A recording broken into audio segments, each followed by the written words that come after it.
Wait a minute. Just wait till I finish announcing the title. Aluminum. Wait, I said. Aluminum. On the move. That's not the right kind of train. Sometimes the producer becomes very fond of a certain kind of scene. All right, now, that's enough.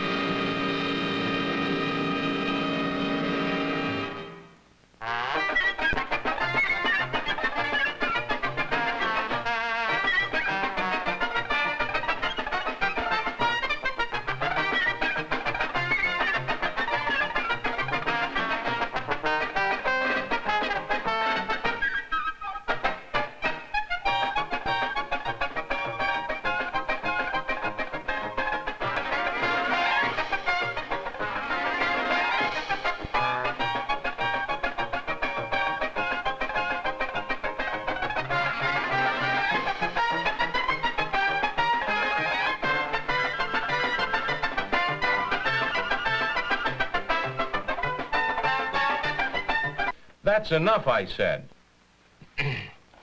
This is a serious film.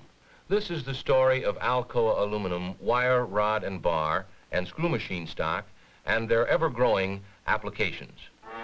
That's better. That's much better. Now, if we have your attention, we ask you to consider these trucks filled with Alcoa screw machine stock and other wire, rod, and bar products. As you know, screw machine stock is the term assigned to certain sizes of wire, rod, and bar used in the screw machine products industry. Now, these trucks are headed for fabricating plants all over America. So let's think of the loads they carry not as raw aluminum stock, but as finished products. Is it a part for a home appliance? Not that one. Something for the aviation industry. No, not that one. Nor that one either, doggone it. All right, that's more like it. Maybe aluminum wire was used to make these window screens, or aluminum Christmas trees. Maybe it's a part for a hearing aid. Oh, no. Whatever the ultimate end product, chances are the wire, rod, or bar stock from which it was made was sold by Alcoa or an Alcoa independent distributor. For example, Alcoa distributors sell more than 70% of all Alcoa aluminum screw machine stock. Approximately 50 million pounds of aluminum are used by the screw machine industry every year. That's between 2 and 3% of the market. About 500 million pounds of brass are used for screw machine products every year, accounting for another 20% of the market. 2 billion pounds of steel are used every year for screw machine products, and that accounts for a whopping 77% of the market. But now, let's just consider the aluminum-brass ratio for a moment. If just 1/3 of the screw machine parts now made in brass were to be made in aluminum, it would double the sale of aluminum screw machine stock every year. 100 million pounds of aluminum instead of 50 million pounds. It would mean twice as much aluminum screw machine stock headed for the fabricating plants of the nation, the result of conversion from brass to aluminum. And of course, many screw machine products now made in steel could be converted to aluminum as well. Many screw machine products can be made better and at less cost by using aluminum. Distributors perform a valuable service to their customers by switching them to aluminum, and also the distributors make more money by selling aluminum. But now let's consider the value of aluminum as a screw machine stock. Now, we don't need the trucks right now. Cut the trucks, will you? That's enough of the trucks, I said. Never mind that. Just give us a shot of some screw machines. All right, then. Let's take a look at the Alcoa screw machine alloys and find out some of the advantages they offer. Alcoa Aluminum Alloy 2011 is the alloy selected for most applications. For example, it's the alloy selected for wiring devices or television and radio components, or any other such design situation where excellent machinability and low cost are the primary considerations. Alcoa Alloy 2011 is the freest cutting aluminum alloy ever machined. It's as fast or faster than free machining brass with identical tooling. And it cuts 3 times faster than steel with far less tool wear. Incidentally, the lens mounts on cameras normally are made from Alcoa Alloy 2011 stock. Remember, this alloy anodizes readily. Now, this part was formerly made of steel. Nowadays, it's made of strong, lightweight aluminum. It cost the manufacturer less because less machining time was involved, and the aluminum part needed no surface finishing. Or take Alcoa Aluminum Alloy 2024. This alloy has the highest tensile strength of all Alcoa screw machine alloys. Because of its high shear strength, it is often used for fasteners. It is also ideal for aircraft parts. No, not that kind. That's better. Now, Alloy 2024 is also used a great deal nowadays for missile fittings. Not that kind of a missile. All right, that's more like it. Now let's look at Alcoa Aluminum Alloy 2017. This alloy provides good machinability and strength. Ease of deep drilling is one of its advantages. Aluminum weighs 1/3 as much as brass, and it cuts just as fast as brass, resulting in appreciably reduced costs. Finally, it machines to a clean, bright finish. Now, if you want to use your screw machine parts in a highly corrosive atmosphere, no, not that kind of an atmosphere. I mean a damp or gaseous atmosphere. That's better, the steam iron. Alcoa Alloy 6061 is the alloy that provides excellent resistance to corrosion. It's also the alloy to use when exceptional finishing characteristics are required. Aluminum offers a wider range of finishing possibilities than other metals. Alloy 6061 can be welded easily, and it provides great strength and resistance to corrosion, even without plating. But is it possible to produce an aluminum screw machine stock alloy that will combine all the best mechanical and physical properties of the others? Well, Alcoa metallurgists have just about done that. They've come up with Alcoa Aluminum Alloy 6262, the first new aluminum screw machine stock alloy in 25 years. This new alloy can be used in a wide variety of screw machine parts. Alloy 6262 in the T9 temper has a higher yield strength than other screw machine stock alloys. It offers better machinability than most others, and it provides excellent corrosion resistance comparable to Alloy 6061.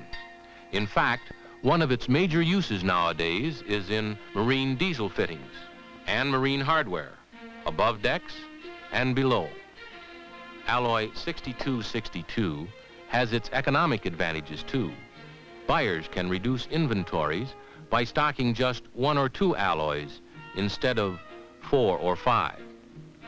They can streamline their purchasing by ordering in larger quantities and thereby keeping their production programs on schedule. But now let's review the advantages of aluminum screw machine stock in general. Aluminum weighs only 1/3 as much as brass, and in strength it compares very well with brass. And of course, the finished product costs much less. These are brass and aluminum bushings used in the electrical industry. As you can see, they're exactly the same size. Now, if a larger bushing were necessary, it could be fabricated from aluminum, and the aluminum part would still weigh less and cost less than the smaller brass bushing. In other words, the larger, stronger aluminum part actually weighs less and costs less. And how do you save when you convert from steel to aluminum? You save on machine time. These are equally efficient hubs for automatic temperature control devices. One is aluminum, the other is steel. The overall material and machining cost of the steel hub was almost 37 cents, while the overall cost of the aluminum hub was less than 25 cents. But now, let's go back to Messina and take a look at the production of wire, rod, and bar, including screw machine stock. All right, never mind that. And never mind that either. Alcoa now employs thousands of people in 30 plants throughout the nation, and many of these people work at the wire, rod, and bar plant in Messina, New York. This is the smelting operation that provides the basic aluminum metal. This modern smelting plant is the result of developments and improvements on the basic process invented over 75 years ago by Charles Martin Hall, the founder of modern aluminum production. After smelting, the molten metal is cast into ingots. The ingots are sent to the blooming mill where they are rolled into blooms. The bloom is then cut into specified lengths and then scalped. And then the bloom is ready for further rolling. Perhaps it will be turned into structural shapes, such as angles, channels, Z-bars, or forging stock for the manufacture of such items as airplane landing gears and wing spars. Or perhaps it will be turned into rod stock in the 12-inch continuous rolling mill, or fabricated into various sizes of rod, bar, and structural shapes in the 18-inch mill. Small rods and bars and fine wire are produced in the merchant mill. Very likely, the wire in the aluminum screens on your home came from this mill. Up to 10 million pounds of aluminum are kept in stock at all times in the Messina warehouse. From fine wire to large structural shapes, which may be used eventually in the construction of a great transmission tower. This huge supply of wire, rod, and bar and structural shapes permits immediate partial shipment of most rush orders. And then the planning department goes to work to hurry the rest of the order through the mill. Of course, the heart of any major industry is the place where the quality of the product is continuously tested and where the product is continually improved to meet the growing demands of the industry's customers. The latest improvement in Alcoa aluminum screw machine stock is a special finish which makes surface cutting easier, permits closer tolerances, and prolongs tool life. This is in addition to previous Alcoa controls which reduced tool wear in subsurface cutting. The efforts of Alcoa's Research and Development Division are resulting in the ever-increasing application of aluminum parts in various fields. We've talked about the use of Alcoa alloys in standard screw machine stock, but Alcoa also makes aluminum hollow screw machine stock in alloys 2011, 2017, and 6262, and mechanical tube in 2024, 6061, and 7075 alloys. Altogether 6 alloys, the broadest range in the industry. Then there are the other wire rod and bar products, and all the standard structural shapes, which are creating a new construction concept in America. In other areas, too, aluminum is proving itself the most adaptable of metals. For instance, one large producer of automotive equipment is now using a carburetor choke shaft made of Alcoa 2011 alloy screw machine stock. Not that car. And another manufacturer is using aluminum control valves or pistons in an automatic transmission. And aluminum screw machine parts are being used increasingly in home appliances. Not that one. But of course, it's in the air that aluminum really comes into its own. Not that one, please. Aluminum will get you to New York, or Paris, or Hong Kong. And one of these days, it may get you, or your children, to the moon. As we said in the beginning, aluminum is really on the move. No, not those scenes.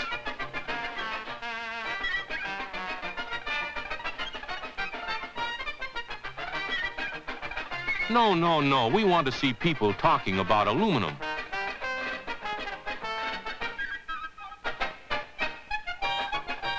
no, not those people. We want Alcoa customers. No, get those people out of there.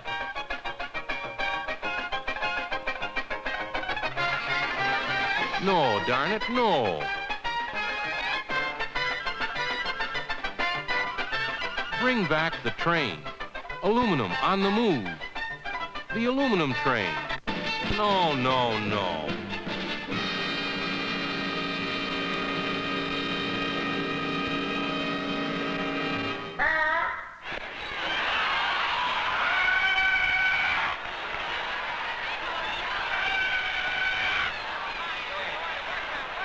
Oh, no.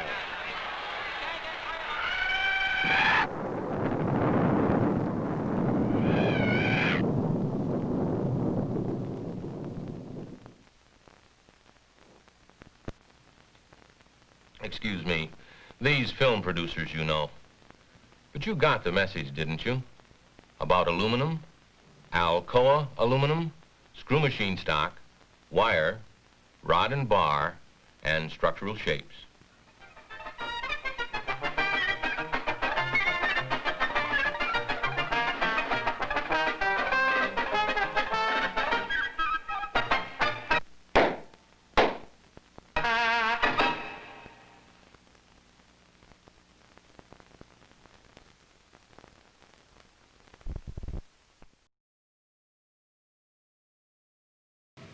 Oh, that's wacky. Those wacky Alcoa people. I have a theory, which I will explain a little bit later about that film. But it's good to know that Alcoa makes more than just really crappy managers, as we've seen with all those Alcoa short management films that are left open-ended, and you have to figure out what the manager did wrong. And it gave me a sense of how Alcoa sold their aluminum. Like, you know, this is this brand. It's not just aluminum. It's like aluminum that's been treated this way, or has whatever thing in it. Fascinating. And then filled with glorious stock footage, which we love. Hi, I'm Skip Alzheimer. Welcome to the AV Geeks Lunchtime streaming show. Welcome 2021. Some of you joined me on the New Year's Day thing where I just showed a bunch of commercials. So thank you for joining me with that. Got a lot more film to show you, and I'm eager to start off this year with a bang. Well, it's not a bang, but starting off the year with hopes high. I mean, we're so low. Hopes high. Anyways, quite unintentionally, this next film is also about melting metal in a factory. It's his profile of a steel worker.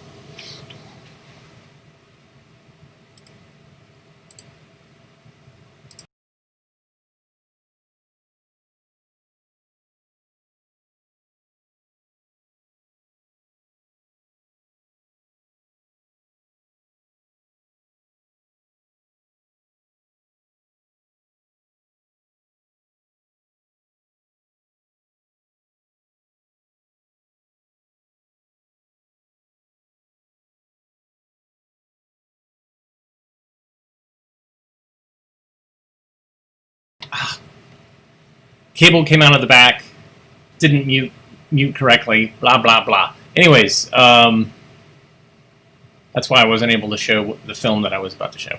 Anyways, let's watch this film about LSD.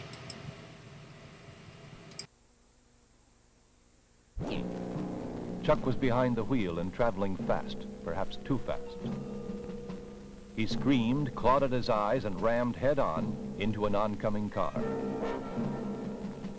Chuck's girlfriend is badly injured. The other driver is dead.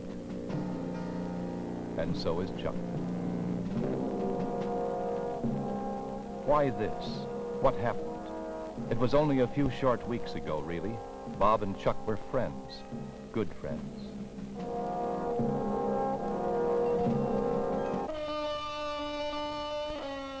They enjoyed sports.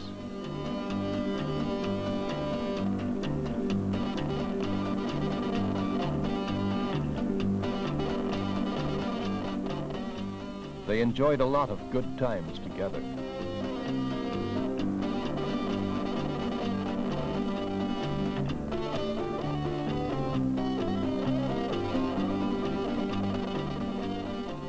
Nothing really unusual about Bob and Chuck, just a couple of guys in the midst of the normal process of becoming adults. Certainly nothing to foreshadow the tragic events in which they were to find themselves, unless it was another group of young people from school. Frank and his group. They too had an interest. Lysergic acid diethylamide, LSD, acid, 25. Take your pick. It's equally dangerous under any name.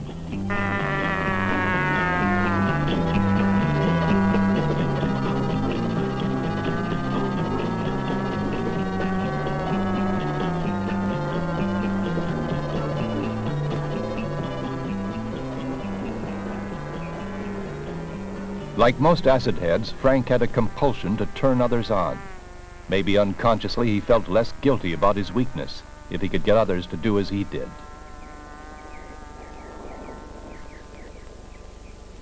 There's a much better way to fly than with toy planes. He tried to be persuasive, but there was something weird about the way he acted. It was an old approach: taunts, dares, ridicule. If you don't turn on, you don't belong. You gotta turn on, tune in, and drop out. Experience the mind-expanding powers of acid.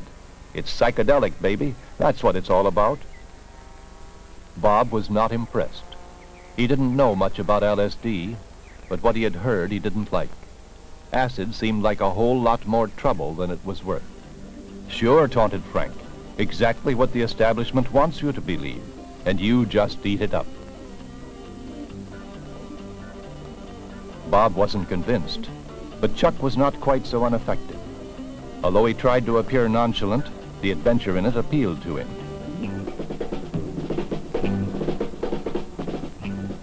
What if it really does give you a greater insight to yourself? At least we can try the stuff, Chuck argued. What harm can that do? But Bob was adamant. It would just be a stupid thing to do.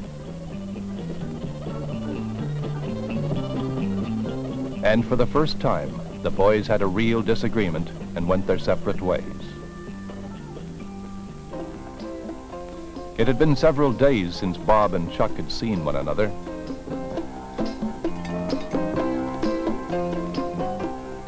Bob was surprised. He tried to talk with his friend.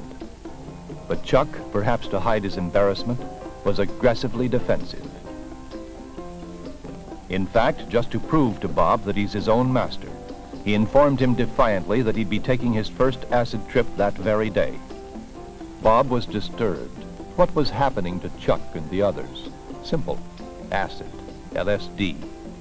What is the truth about it? The real truth? Maybe it isn't so bad. Bob decided to find out, not from being told by anyone else, pro or con. He'd make his own inquiries.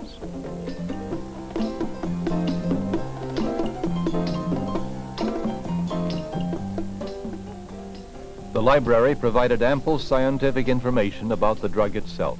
Lysergic acid diethylamide, 25, was first synthesized in Switzerland in 1938 by a biochemist, Dr. Albert Hoffman, while studying a parasitic fungus that attacked European rye fields.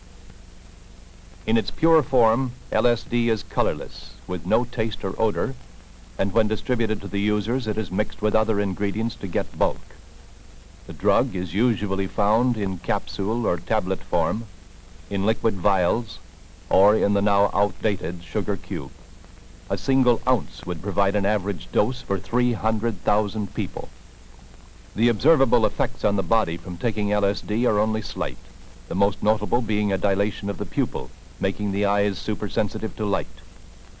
But while the physiological effects are quite unspectacular, the effects on the mind are explosively disruptive. Reaction to the drug is completely unpredictable. It can be the hoped-for heaven or a hell full of horror, and there are all too many cases of young people who have become permanently deranged through a single terrifying acid trip, while many others have cruelly injured or mutilated themselves in their deluded state of mind. There is no sure antidote for a bad trip. Although tranquilizers and barbiturates are used, they are not always effective. No deaths have yet been reported for an overdose of the drug, so the lethal dose is unknown. In some cases, damage may be inflicted on the user's chromosomes, which influence heredity. The younger the person, the greater the damage. Although the indiscriminate use of LSD is too new for any experimental certainties, there have been births of deformed babies where the drug is the strongly suspected cause.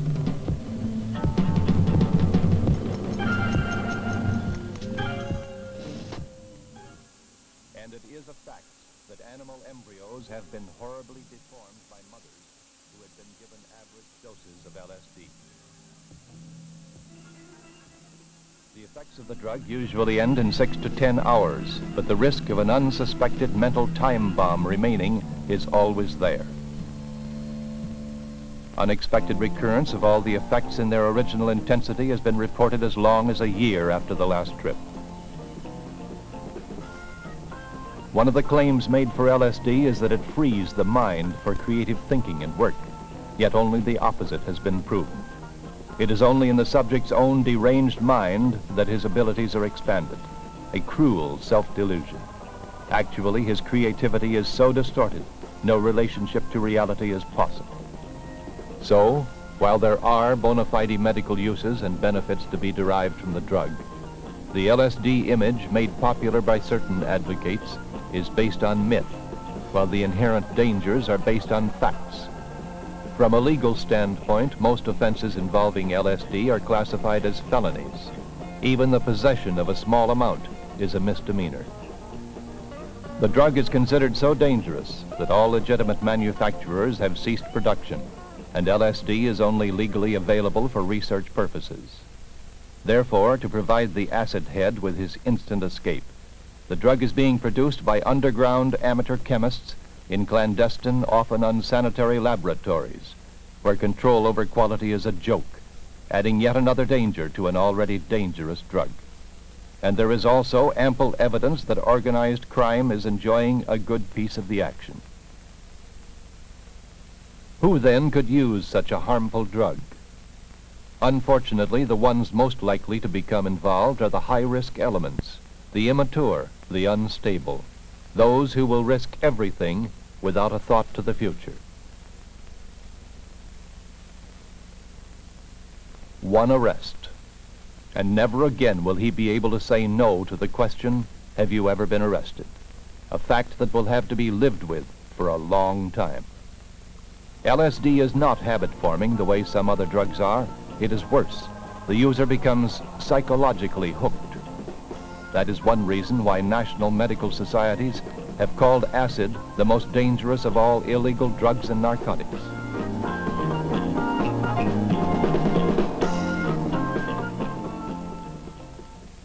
The latest findings, after prolonged and exhaustive studies, report strong indications of premature aging, increased susceptibility to cancer, especially fatal leukemia, and possible harm to children and even grandchildren through the use of LSD. How dangerous? How serious the permanent damage done?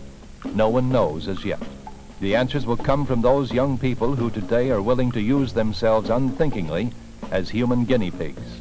As one scientist put it, someday their affected brains may end up in laboratories and provide the answers.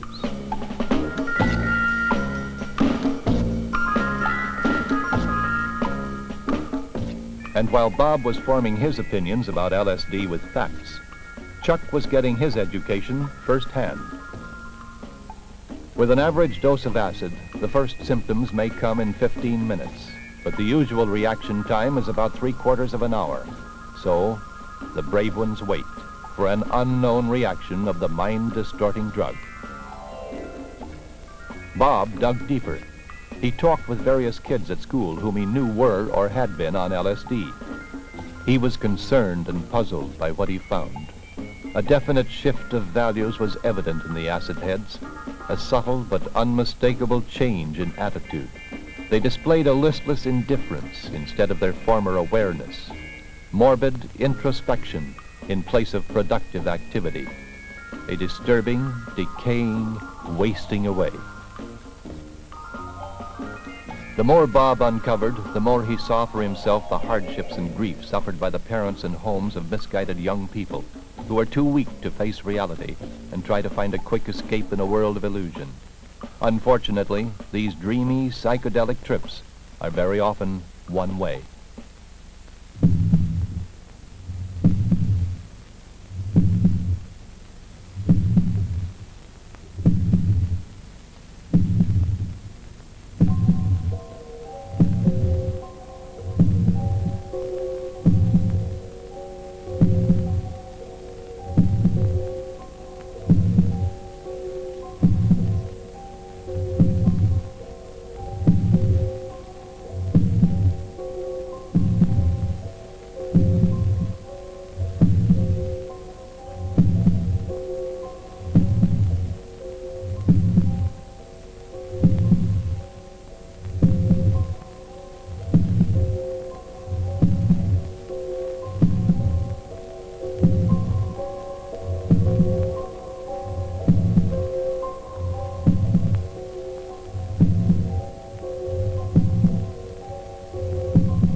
As the days went by, Bob grew increasingly concerned. He was learning the actual facts about LSD and the serious effects and consequences of taking it under non-medical, unsupervised conditions. It was a clear picture to which innumerable magazine and newspaper articles gave witness. Frightening accounts of self-inflicted injuries, mental breakdowns, violence, suicide, even murder.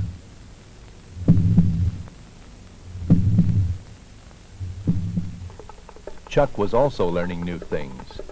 Quick, easy ways to pay for his quick, easy pleasures.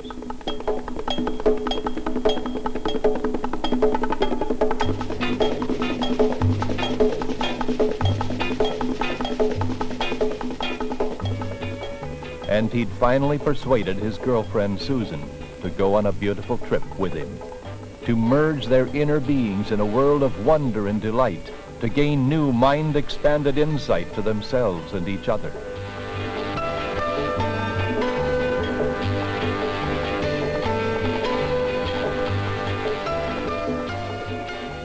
Bob was determined to talk to Chuck and set out to find him.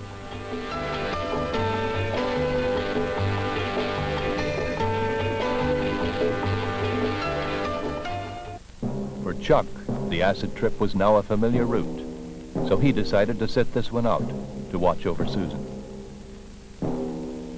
But Susan was not quite turning on as he had planned.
Chuck was alarmed.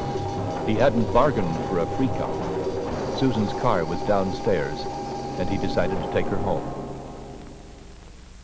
Since it seemed impossible for Bob to get to and talk with his friend, he decided to write a letter. Without sounding stupid, Bob tried to put his honest feelings in the letter. He used the only tools he had left to influence his friend: reason and logic.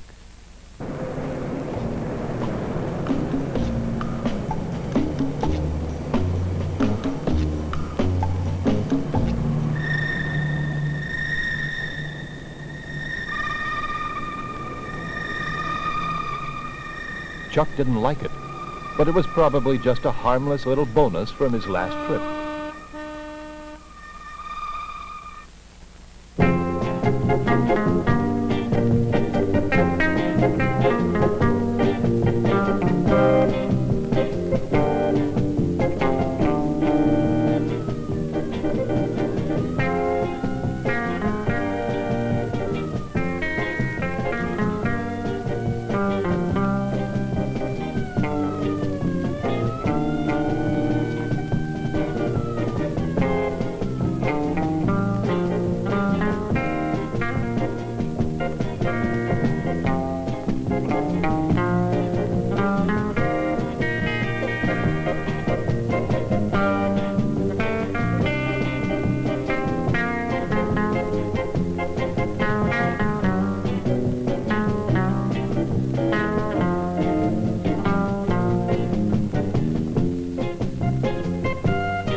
And those are the facts about LSD, Chuck, honest.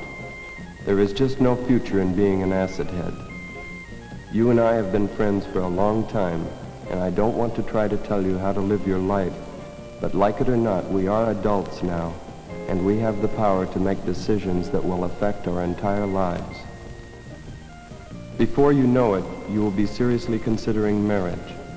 How do you think Susan would feel about the prospect of having deformed children? As for myself, I have just started to live, and I don't want to look back in a few years and have to say, was I ever a stupid kid? Maybe the world is all fouled up, but we sure don't have to do our bit to make it worse.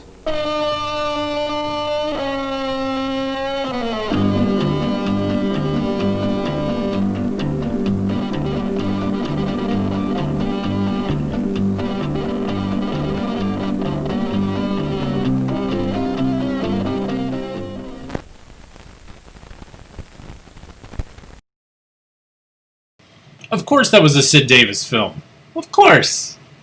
And the script is almost, it's not verbatim, keep off the grass, but it's pretty close. The idea of learning on my own, not having anybody tell me, all that stuff is, that's in Keep Off the Grass. Yeah, that was missing the title, but it still had the oomph. And I apologize for the deformed baby photos that snuck in, and I caught it only halfway through, so sorry about that. But you know, I've said this before, the problem with drug education films are that, one, it's a lot of times the people watching them just don't identify with anybody, and they use any excuse possible not to identify with anybody. But the other part, and basically say that won't happen to me. The other part of it is the, basically, they're ads for the drugs. So if you have a school, you show it at a school, and LSD hasn't shown up yet in that school, you better believe there's going to be some kids watching those films saying, like, that's what I want, and I'm going to start asking around for it until I can find it. That is the problem. And also, a lot of these films actually show, like, rolling a joint or shooting up. They show the process. So it's almost like, what are you teaching here? It's like that shoplifting film that I have that basically shows you how to shoplift. It's like, wow, okay.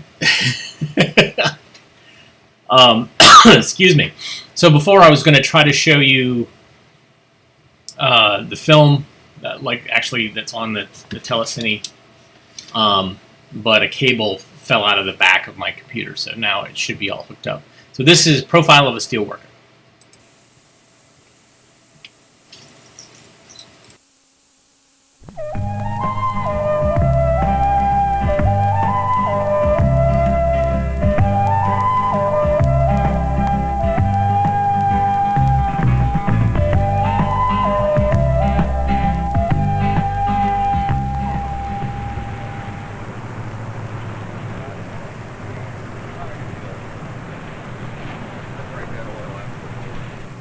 It's January.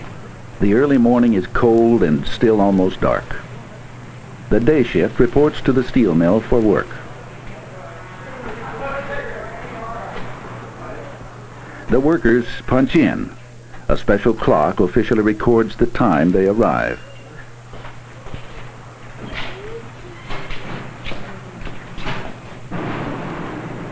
Inside the steel mill, the fiery liquid metal casts its own eerie glow.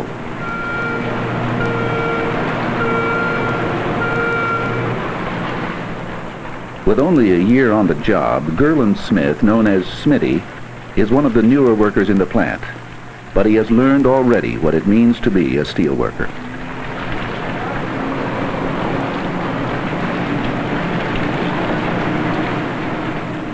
Smitty works for the Allegheny Ludlam Steel Corporation. Other companies use Allegheny Ludlam steel to make all sorts of products. Parts for electric motors, lawnmowers, hospital equipment, and stainless steel cookware are just a few of them.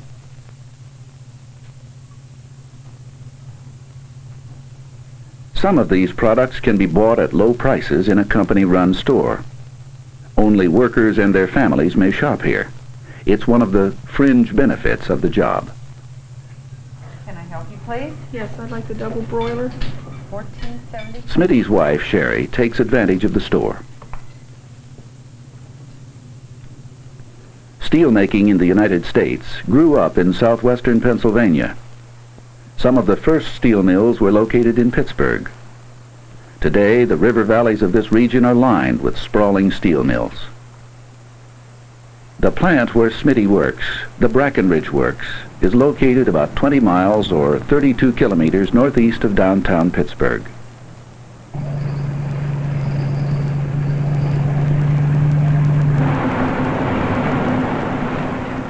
Brackenridge makes steel not from iron ore but from scrap metal. Much of the scrap arrives by barge on the Allegheny River. In one sense, the steel mill is really a large recycling operation. A huge electromagnet hoists the scrap out of the barge and dumps it into a railroad car.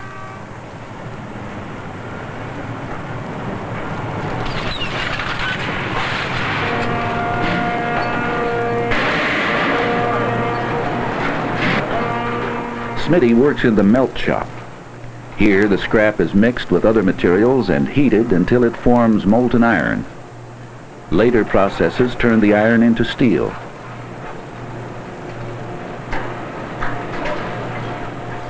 The steel will be poured into ingot molds. These molds hold the hot steel while it cools and hardens. One of Smitty's jobs is getting the molds ready for filling.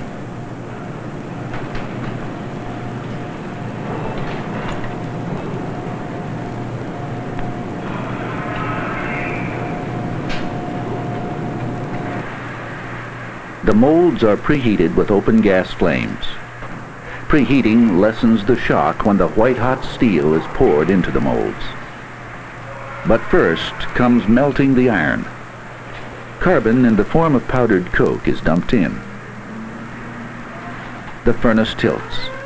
Sparks shower onto the work platform, and clouds of steam billow toward the ceiling.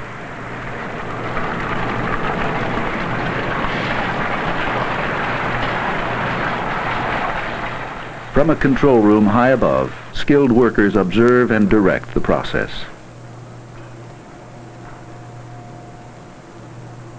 Now the hot iron is transferred to another furnace. More scrap metal is added. Inside the furnace, the metal will reach a temperature of about 2,800 degrees Fahrenheit, or 1,500 degrees Celsius. When it is poured out, it will no longer be iron. It will be steel.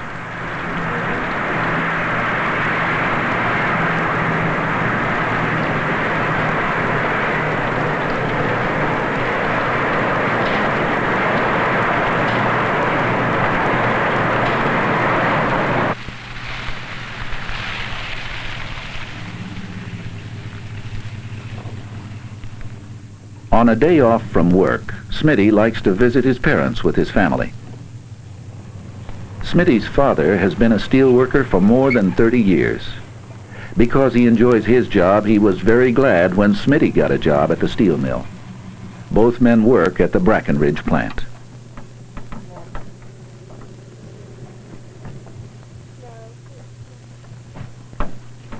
Smitty is close to his mother and father. He feels that they are his friends, not just his parents.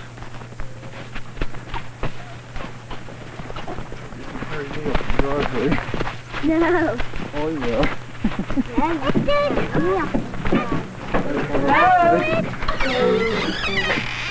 Take your shoes off. Take your shoes off. Tabitha. Come here, Turkey. Smitty's daughters, Audra and Tabitha, always have a good time with their grandparents.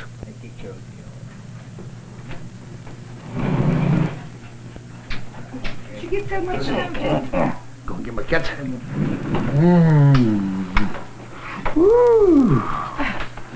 I'm really giving you lava today, Grandpa. Yeah. Today there is special excitement.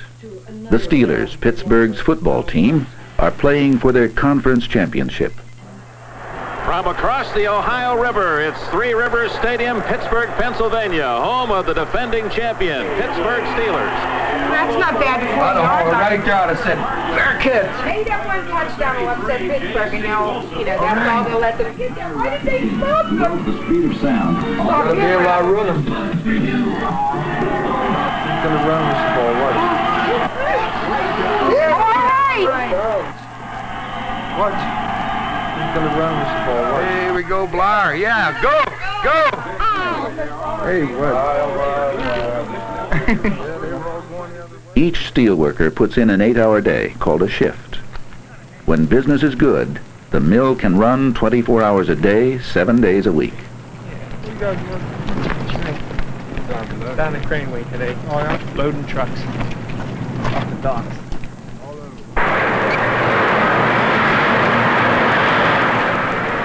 In the melt shop, more iron is being prepared for conversion into steel. The molten metal bubbles and pops like red-hot lava in a volcano. Despite the heat of the furnace, the work area is very cold in winter. The building is not heated. In the summer, the heat outside adds to the heat inside. The work area becomes uncomfortably hot. In the huge mill, the ladle holding the iron looks almost small. But don't be fooled. The ladle can hold 50 tons of iron. 50 tons of iron is enough to produce steel for 100 automobiles. In a single day, the melt shop may produce 2,000 tons of steel.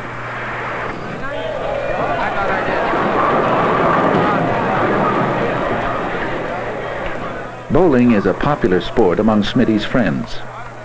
Even though he and his wife don't bowl, they enjoy being with their friends who do.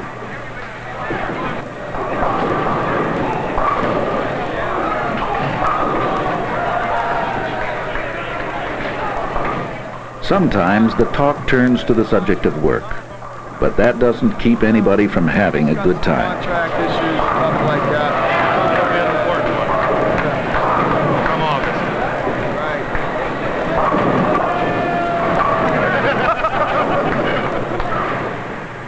Back on the job, Smitty gets ready for pouring the steel into the ingots, a process called teaming. The iron has been refined into steel. Now it is carefully teamed into the waiting, preheated ingot molds. Gigantic machines do much of the work.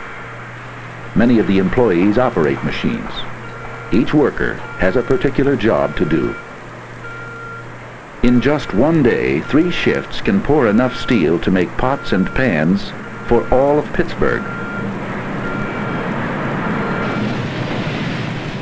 The steaming hot ingots are taken outside.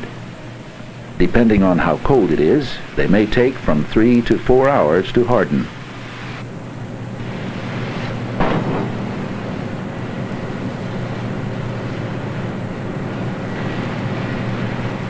When the ingots have hardened somewhat, their molds are stripped off.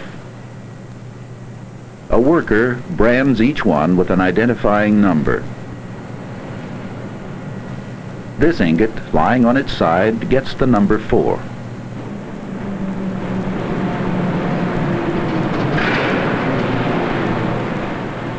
The ingot is reheated in another furnace. Only after the ingot begins to soften can rolling take place.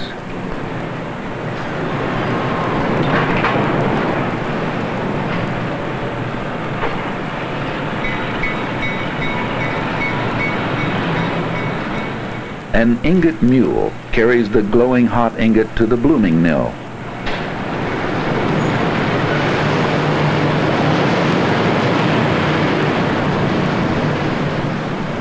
The blooming mill plays a very important part in steelmaking. All the ingots pass through this part of the operation. It is here that the ingots are first rolled into large rectangular slabs.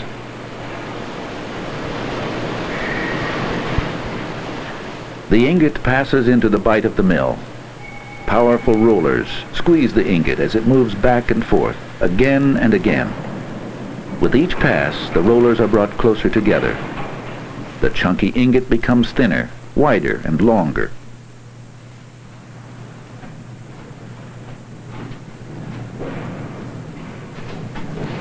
It takes only 2 men to control the entire blooming mill. But these workers are highly skilled and have a great deal of experience. They must work closely together for everything to run smoothly.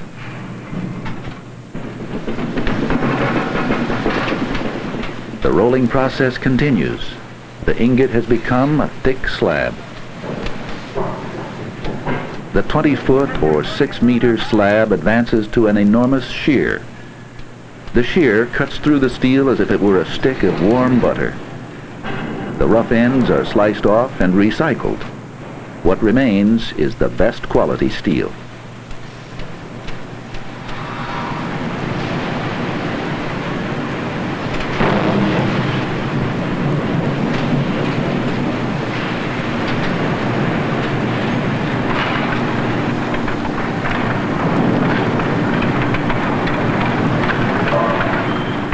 As the process continues, the slab of steel is rolled into a strip.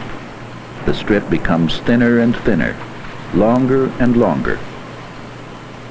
Strong jets of water clean and cool the strip as it passes along. The strip races by at more than 20 miles or 32 kilometers per hour. Even on a bicycle, you would have trouble keeping up with it for long. As the strip nears the end of its journey, it enters the down coiler.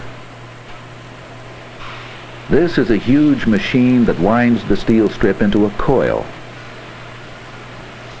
The ingot has become a coil of quality steel 1/4 of a mile or nearly half a kilometer long.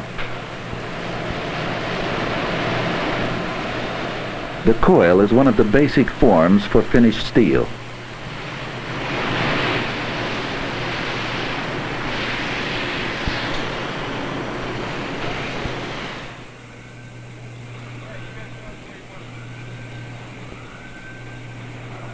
In the end, the coil is taken to a shipping area. There it will be held until it is sent to a customer or processed further. Literally thousands of different products can be made from steel in this form. Shiny auto trim, huge subway cars, stoves, and refrigerators, even the kitchen sink.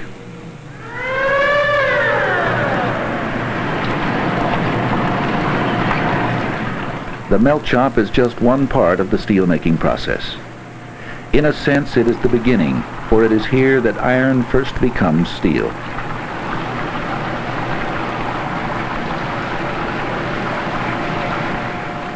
For Gerland Smith and his co-workers, the job of making steel goes on. His shift will end, but all through the night, huge machines will break the silence with their banging and clanking, and molten metal will glow with the light of its own fiery heat.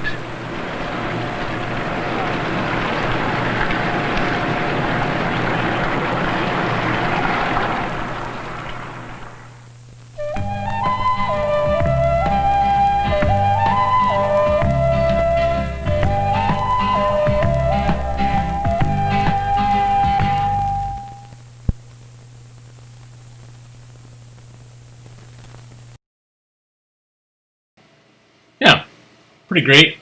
I was born near Pittsburgh, and so some of that felt familiar to me. My parents did not work in the steel industry, but I'm sure they had friends who did. And they also had, my grandparents also had friends who did. My grandfather worked for the paper in Pittsburgh. I think he was one of the delivery logistics people, and my other grandfather was a carpenter, union carpenter, and he actually helped build the first atomic plant that was used for power in Pittsburgh, or in the Pennsylvania area. So yeah, I mentioned earlier that Aluminum on the March, made by Alcoa, had a real similar vibe to something that I've seen before, and it's trying to be funny. And what I found out is, and as we know, those early Alcoa films that feature the managers messing up and, Trouble with Women, The Grapevine, all those films were made by Calvin Workshop. Calvin was a film company, and they would do a yearly summer workshop where industrial filmmakers would come and they would learn techniques, they would learn about filmmaking, they would learn about editing, and then they would also learn about, how to make things light. And they made this film, which was kind of a jokey film that was making fun of industrial films. It was called Your Name Here. It's not part of my collection, but it is part of the Prelinger collection, who has a lot of the Calvin material, including the outs and things like that. So here's Your Name Here. Enjoy. Oops.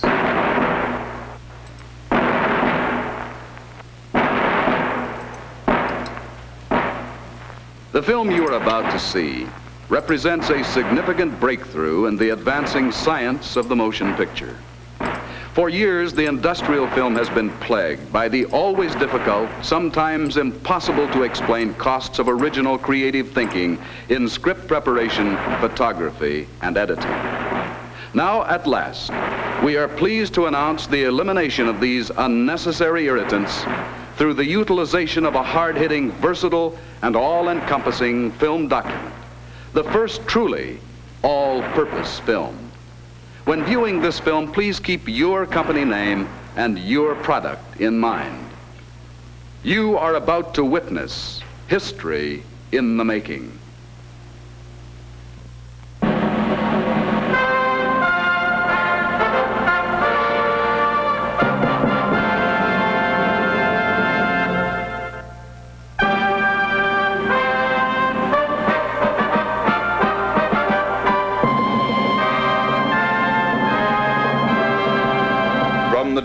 Of history, a better way of life has been man's dream, man's goal.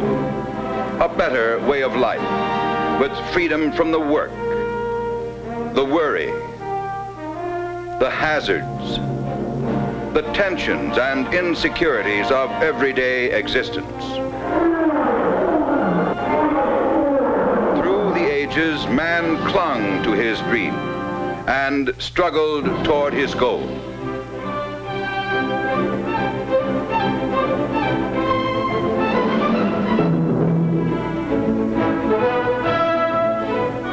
In quest of a better life, men sought and found a new world.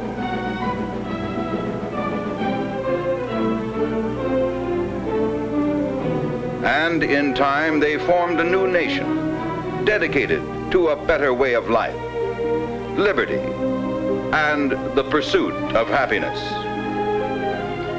Then westward into the wilderness they pushed, seeking new horizons, still following the dream.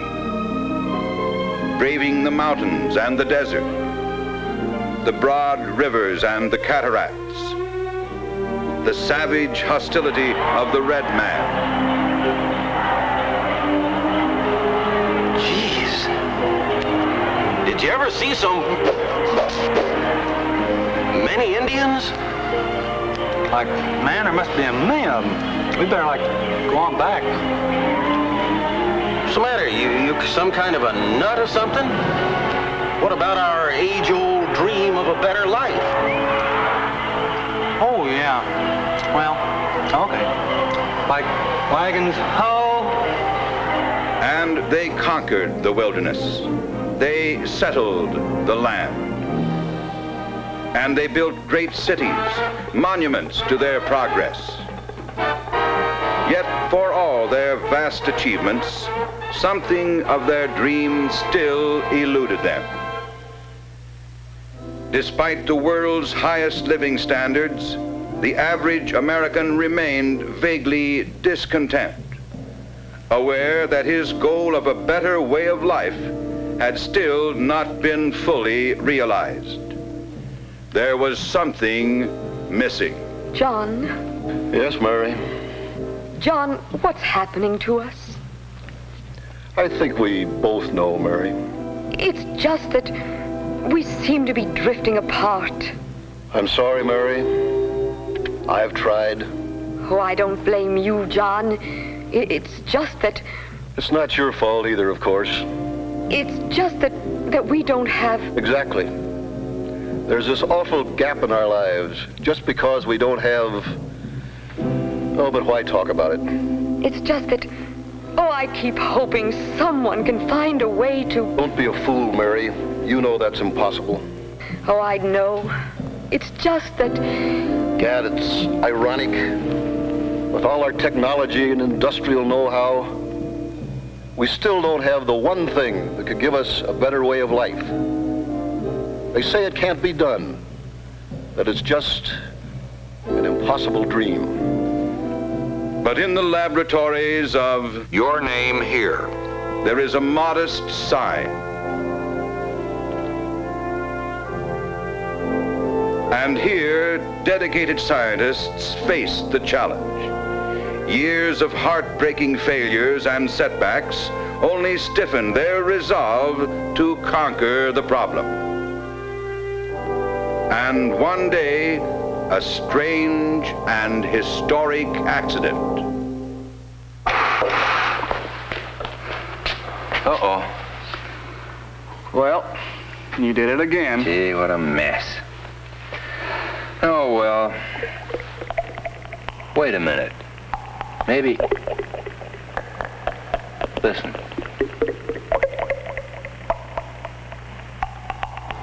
By gad, do you suppose this freak accident...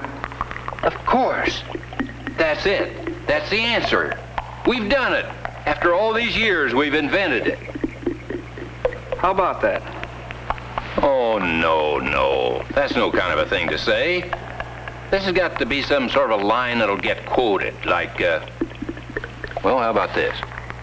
What hath God wrought? Good. Beautiful.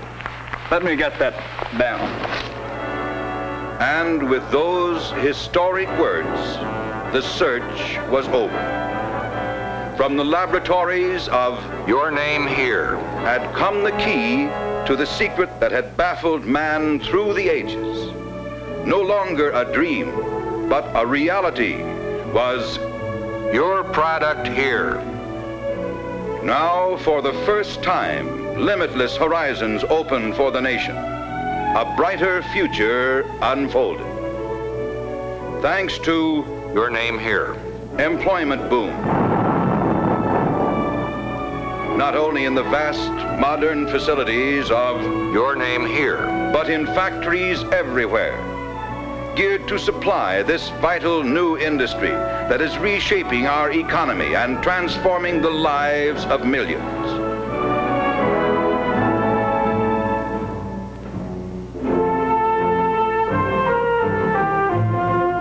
With new Your Product Here, available to all, man is working modern miracles, breaking the boundaries of time, nearing the conquest of space itself. In countless ways, directly and indirectly, Your Product Here serves the nation and its citizens, plays a vital role in helping every American to achieve a better way of life, enables or helps him to enjoy healthful recreation, have well-trained, obedient pets, make friends, have leisure time for travel, grow bigger crops, get real smoking satisfaction, strengthen our national defense, keep romance from fading away, enjoy smoother shaves, live in a more comfortable home, take off ugly fat, achieve success. John, you mean... That's right, Mary. I got the promotion.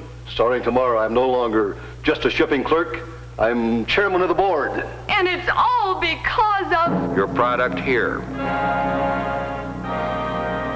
Thus, the Your Name Here, story. A story of refusal to admit defeat. A story of gallant men and women who kept faith and who molded the universal dream of a better life into reality through Your Product Here, the living symbol of our national heritage. A story in the great tradition of George Washington, Abraham Lincoln, Franklin D. Roosevelt, and the other heroic figures who, like Your Company President Here, dedicated their lives to humanity and whose contributions to the betterment of mankind will never be forgotten.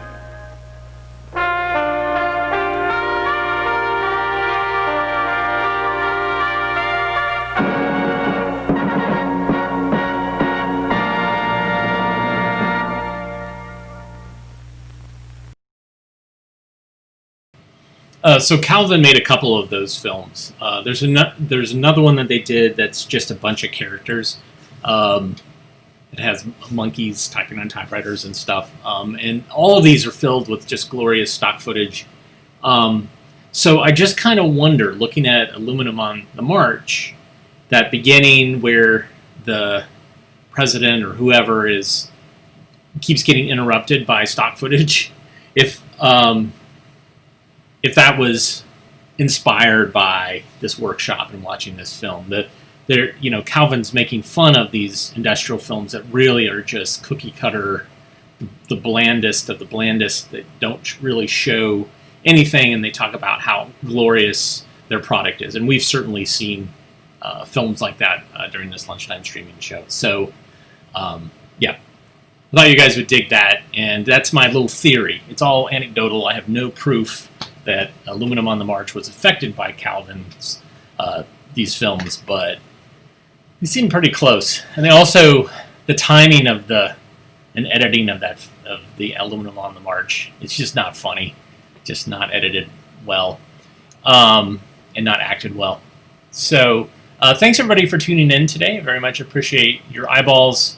This is a great way to start off 2021. I love it. I'm so excited. If you like what you saw, you can buy me coffee. I needed coffee this morning desperately. And so if you buy coffee, I will drink it. You can hit like or subscribe or notifications or there's all these different ways that you're watching me, and they all have different ways to keep track of what we're doing. And that helps us in the big picture because we can, I don't know, it might make us show up in other people's feeds and searches, and that means that we get more eyeballs, which is great. And that's what we want, is more eyeballs. It's not just coffee. We want people watching what we're doing. Also, you can go to avgeeks.com and see other stuff that I've been putting online. I've been putting a lot of the Cornet films that we've been scanning, of which we've done hundreds. Some of them are just stock clips, which are really fascinating. Just beautiful Kodachrome footage of bugs, people picking cotton. There's one reel that's just footage of this Earth model, and then there's this marble that just keeps going around it, and it's like 10 minutes of that. So really great stuff like that. But anyways, I'll see you tomorrow, 1 o'clock. Everybody have a good rest of your day, and I said I'm trying to find a better film cam, but I haven't found one yet, so I'm just going to keep using this one, which tells us to please rewind and love each other. I mean, this is like a one-of-a-kind. Like, I have yet to find one that is as good as this. I have found ones where people have drawn pictures or notes or whatever, but this one is just glorious. Anyways, everybody have a good rest of your day. Take care.